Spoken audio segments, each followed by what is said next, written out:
নমস্কার বন্ধুরা, Tiyasha food house চ্যানেলে সকল বন্ধুদের স্বাগত জানিয়ে নতুন আর একটা রেসিপি নিয়ে আজকের ভিডিওটি শুরু করছি।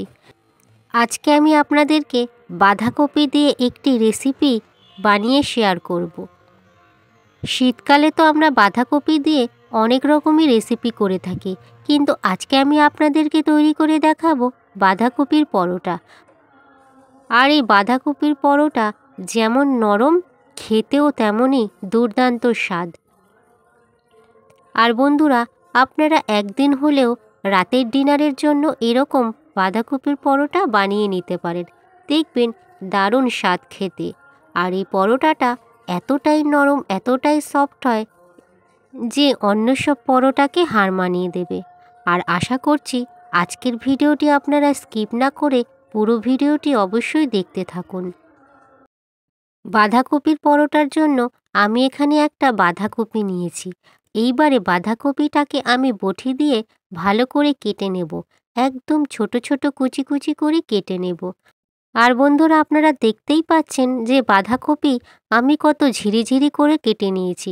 বাঁধাকপির পুরের জন্য ঠিক এরকম ঝিরিঝিরি করেই কেটে নিতে হবে। এখন বাঁধাকপিটার পুর তৈরি করব।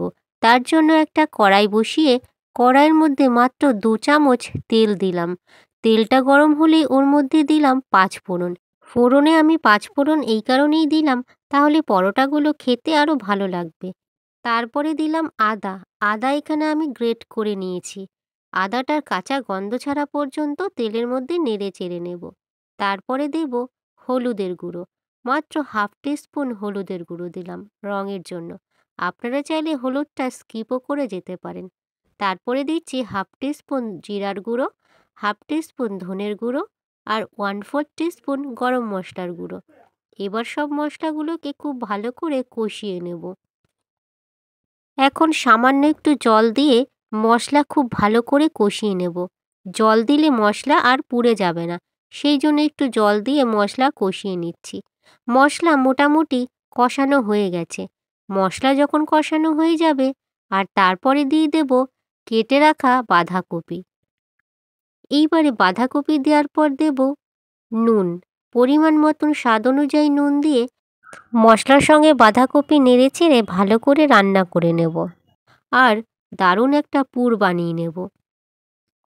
বাঁধাকপি এই কারণেই ঝিরিঝিরি করে কাটতে হবে, যাতে বাঁধাকপি তাড়াতাড়ি সিদ্ধ হয়ে যায়। এছাড়া পরোটার পুরের জন্য সবসময় বাঁধাকপি এরকম ঝিরিঝিরি করেই কেটে নিতে হবে। এরপরে বাঁধাকপি খানিকটা ভাজা ভাজা হয়ে গেছে। এরপরে আমি একটা ঢাকনা দিয়ে ঢেকে দেব। মাত্র 2 থেকে 3 মিনিটের মতন ঢাকা রেখেই আবারও আমি নেড়েচেড়ে রান্না করে নেব।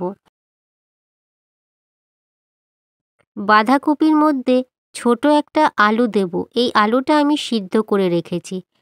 এই সিদ্ধ করা আলু দিয়ে খুব ভালো করে বাঁধাকপির সাথে মিশিয়ে রান্না করে নেব।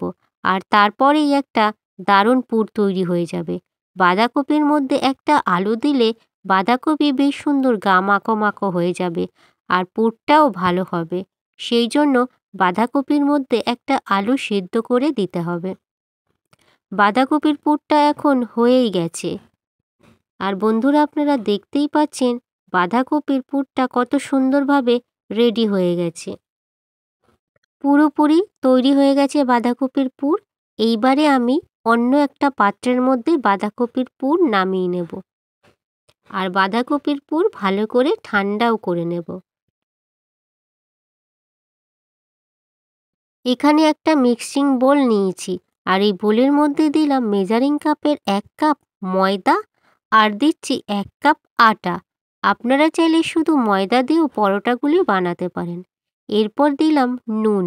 তারপরে দেব 1 টিস্পুন চিনি, আর দিলাম 1 টিস্পুন তেল। এখন সব কিছু দিয়ে ময়ম দিয়ে নেব। তবে লুচি তৈরির সময় আমরা যেরকম ময়ম দিই খুব ভালো করে, অত ভালো ময়ম না দিলেও হবে। অল্প একটু ময়ম দিলেই হয়ে যাবে। আর এখন ময়ম দেয়া হয়ে গেছে। আর এইবারে জল দিয়ে মাখিয়ে নেব।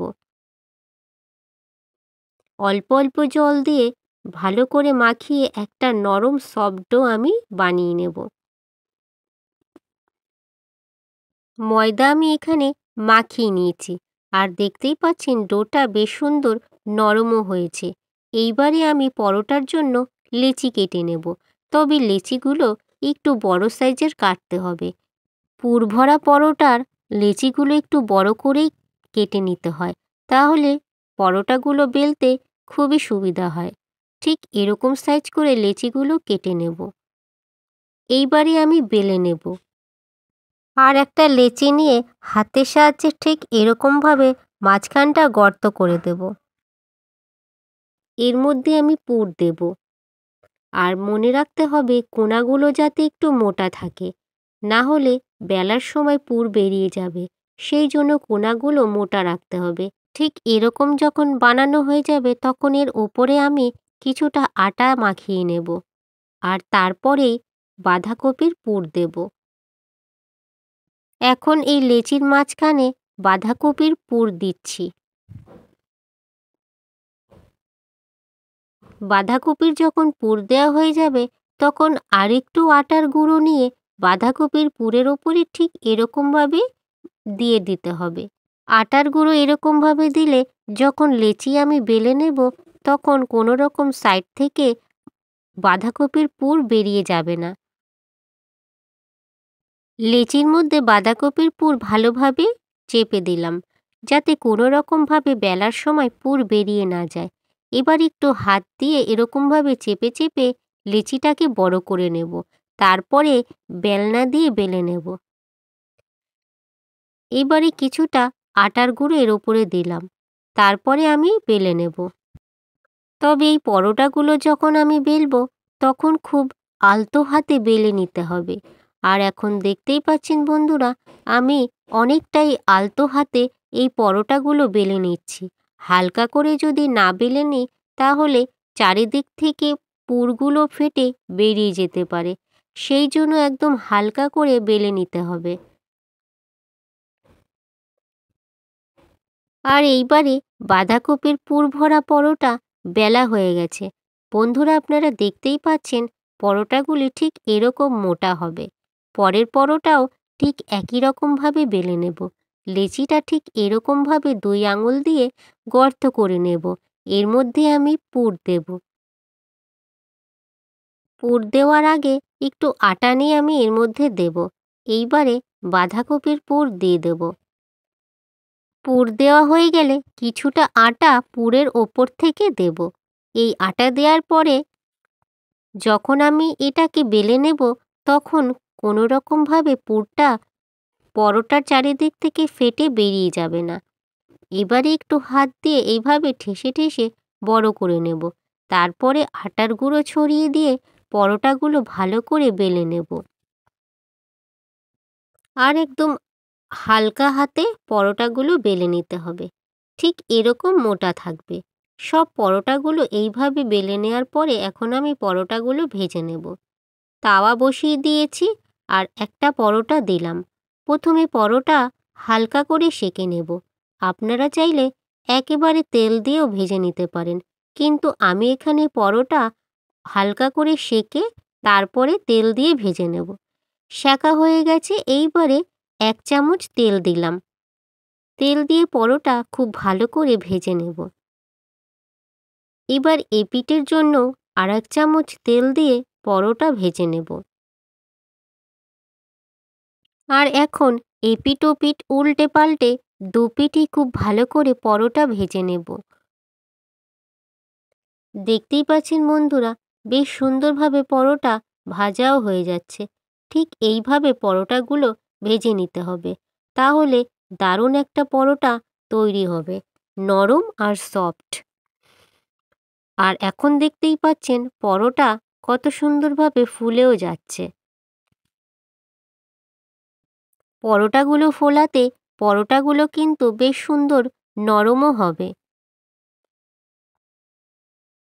তাহলে বন্ধুরা দেখতেই পাচ্ছেন বাঁধাকপির পরোটা বেশ সুন্দরভাবে ভাজা হয়ে গেছে। এইভাবে আমি আরেকটা পরোটাও ভেজে নেব। প্রথমে পরোটাটা হালকা করে সেঁকে নেব, তারপরে তেল দিয়ে ভেজে নেব। হালকা করে সেঁকা হয়ে গেছে। এইবারে তেল দিয়ে দিচ্ছি। তেল দিয়ে এপিট ওপিট উল্টে পাল্টে খুব ভালো করে পরোটা ভেজে নেব। আর ঠিক এইভাবেই সবকটা পরোটা আমি ভেজে নিচ্ছি। আর বন্ধুরা দেখতেই পাচ্ছেন পরোটাগুলো এখন সব ভাজা হয়ে গেছে। আর এবারে আমি দেখিয়ে দিচ্ছি বাঁধাকপির পরোটা কতটা নরম আর কতটা সফটি। দেখতেই পাচ্ছেন বন্ধুরা পরোটা সাইজটাও বেশ মোটা আর নরমও। বেশ সুন্দরভাবে ছিঁড়েও যাচ্ছে এই পরোটা। একদমই সিটা হয়নি, খুব ভালোভাবে ছিঁড়ে যাচ্ছে। তাহলে বন্ধুরা আজকের এই বাঁধাকপির পরোটার রেসিপিটা যদি ভালো লাগে লাইক অবশ্যই করবেন। আর কেমন হয়েছে সে বিষয়ে আমাকে কমেন্ট বক্সে জানিয়ে দেবেন। এছাড়া রেসিপিটা বন্ধুদের সাথে শেয়ারও করে দেবেন। আমার চ্যানেলকে এখনও যারা সাবস্ক্রাইব করেননি তারা আমার চ্যানেলকে সাবস্ক্রাইব করে পাশে থাকা বেল অপশনে ক্লিক করে দেবেন। তাতে পরবর্তী সমস্ত রান্নার নোটিফিকেশন আপনার ফোনে প্রথমেই পৌঁছে যাবে। এছাড়া যারা ভিডিওটি ফেসবুক থেকে দেখছেন তারা তিয়াশা ফুড হাউস চ্যানেলটিকে অবশ্যই ফলো করে দেবেন। আর আপনারা অবশ্যই ভালো থাকবেন, সুস্থ থাকবেন। এছাড়া পুরো ভিডিওটি দেখার জন্য অসংখ্য ধন্যবাদ।